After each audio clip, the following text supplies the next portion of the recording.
देखिए तो अभी अभी एक नया सॉन्ग का पोस्टर आउट किया गया है जो कि हर हर गंगे मूवी का सॉन्ग होने वाला है और यह सॉन्ग को रिलीज किया जाएगा डीआरजे रिकॉर्ड भोजपुरी यूट्यूब चैनल से।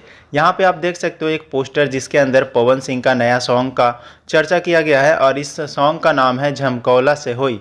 जी हाँ दोस्तों, पवन सिंह का एक बेस्ट डायलॉग है जो कि बहुत ज़्यादा हिट हुआ था, झमकौला से होई। उसी डायलॉग को लेकर के चर्चे में एक पार्टी सॉन्ग हर हर गंगे के अंदर ऐड किया गया है और इस सॉन्ग को सुबह सुबह 6:30 पे 9 अक्टूबर को डीआरजे भोजपुरी यूट्यूब चैनल से रिलीज़ किया जाएगा, जो कि बहुत ही बेहतरीन सॉन्ग होने वाला है। और आप सभी को बता दें, इस सॉन्ग से रिलेटेड एक इवेंट शो भी रखा गया है जिससे हर हर गंगे का प्रमोशन तो होगा ही होगा और कल बहुत सारा वीडियो भी आपको देखने को मिलेगा इवेंट से रिलेटेड। तो आप लोग चैनल को सब्सक्राइब जरूर से कर लीजिएगा ताकि आपको हर अपडेट यहाँ पे मिलते रहे। तो बस आज की इस वीडियो में इतना ही। वीडियो पसंद आया तो वीडियो को लाइक करके शेयर कर देना ताकि पवन सिंह के तमाम फैंस के पास वीडियो पहुँच जाए। बाकी मिलते हैं हम किसी नए वीडियो के साथ में। धन्यवाद दोस्तों।